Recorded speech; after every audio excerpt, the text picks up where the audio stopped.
새벽에 하나님 우리에게 주시는 말씀은 잠언 15장 15절의 말씀입니다. 고난받는 자는 그 날이 다 험악하나 마음이 즐거운 자는 항상 잔치하느니라. 아멘. 이는 살아계신 우리 하나님의 말씀입니다. 이 시간 험악한 날과 잔치의 날이라는 제목으로 말씀 전하겠습니다. 같은 환경에서도 인생의 느낌이 크게 다릅니다. 어떤 사람은 늘 힘들어 보이고 어떤 사람은 같은 상황 속에서도 평안과 여유를 잃지 않기도 하죠. 어떤 사람은 감사가 많고 어떤 사람은 부정적인 생각이 염려가 더 많습니다. 왜 그럴까요? 성경은 그 이유를 환경이 아니라 마음의 상태에서 찾습니다. 고난받는 자는 그날이 다 험악하다라는데 어떤 고난을 받는 걸까요? 본문에서 말하는 고난받는 자는 단순히 힘들고 어려움을 겪는 사람만을 의미하지 않습니다. 이 표현은 삶이 짓눌린 상태를 말합니다. 이 고난에는 경제적인 어려움도 있고 관계 속에서 오는 갈등과 고민도 있고 마음에 남겨진 상처도 있고 미래에 대한 불안 같은 일상에서 우리가 겪게 되는 모든 문제들이 포함되어 있습니다. 그러나 잠언이 말하는 핵심은 고난의 종류, 고난의 모양이 아니라 그 고난을 바라보는 마음을 지적하고 있어요. 왜 그 날들이 험악할까? 험악하다는 말은 날마다 삶이 거칠고 힘겹게 느껴지는 상태입니다. 그렇게 다가오는 하루이기도 하지만 어떻게 다가오든지 나는 그 모든 것들을 험악하게 느낀다는 거예요. 같은 하루를 살아도 마음이 무너지면 모든 일이 힘들게 느껴지죠. 근심이 많으면 작은 일에도 예민하고 거칠어집니다. 해야 하는 일들에 집중을 못하고 마음을 빼앗기게 되고 빼앗긴 마음의 예민함들은 가까이 있는 사람들에게 또 그러한 반응을 드러내게 되죠. 그래서 사람을 험악하게 만드는 것은 환경만이 아니라 마음의 무게까지 감당해야 하기 때문입니다.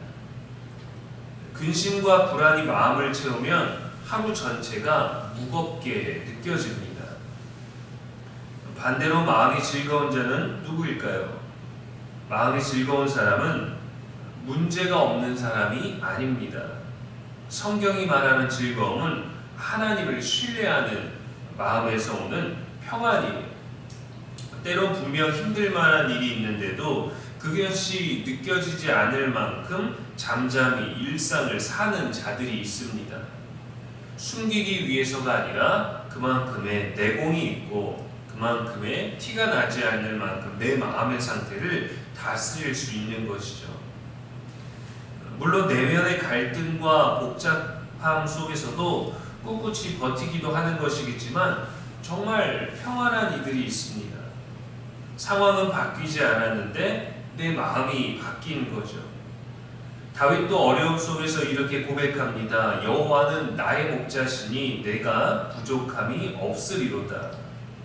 부족함이 없어서 말하는 게 아닙니다. 여호와께서 나의 목자가 되시기 때문에 두려움과 염려로부터 벗어날 수 있는 것이죠. 왕이라서 부족함이 없었던 게 아닙니다. 여호와가 그의 목자가 되어주시기 때문이죠. 마음이 즐거운 사람은 환경보다 하나님을 더 크게 보는 사람입니다. 무엇으로 마음이 즐거울까? 여기는 신앙의 깊이가 담겨 있습니다. 하나님이 함께 하신다는 확신, 하나님의 사랑, 죄사함의 은혜, 하나님이 인도하시는 그 믿음에서 오는 것이죠. 신앙하는 많은 사람들이 이 다윗의 구절을 좋아하죠. 여호와는 나의 목자시니 내게 부족함이 없으리로다. 우리가 부족한 게 있지만 그것들을 채울 수 있어서가 아니라 안 채워져도 가능한 이유가 바로 여호와께서 우리의 목자가 되신다는 겁니다. 우리를 먹이시고 인도하시고 책임지시고 돌보시고 지키신다는 것. 그래서 성경은 말합니다. 여호와로 말미암아 기뻐하라고 말이죠. 이 기쁨은 우리의 환경적인 조건에서 오는 기쁨이 아니라 하나님 안에서 오는 기쁨입니다. 그러니까 내 마음에 하나님이 있어야 기뻐할 수 있는 것이죠. 근데 우리들의 마음에 하나님이 있어도 기뻐하지 못하는 마음의 상태로 갈 수 있다. 그것은 우리들의 마음에 하나님이 없어서가 아니라 하나님보다 우리가 환경에 마음을 더 두기 때문입니다. 마음이 즐거운 자가 항상 잔치한다라는 것은 삶을 감사와 기쁨으로 살아가는 상태를 의미합니다. 내가 무엇으로 채우고 있는가? 똑같은 걸 경험하지만 나는 어떤 입술로 말하고 있는가? 다양한 감정들을 느끼지만 나는 어떤 감정에 집중하고 있는가? 사람을 바라보고 있지만 그 사람을 어떤 생각으로 판단하고 있는가? 마음이 하나님께 붙어있는 사람은 어려움 속에서도 내면의 잔치를 누릴 수 있습니다. 그리고 하나님께 집중하는 사람은 그 내면의 잔치를 빼앗기지 않아요. 바울과 실라는 감옥에 갇혔습니다. 상황만 보면 가장 험악한 날이었겠죠. 그러나 그들은 감옥에서 하나님을 찬송했습니다. 그래서 감옥에서도 그들의 영혼은 즐거워하며 잔치를 하고 있었습니다. 이것이 실로 대단한 믿음이지 않겠습니까?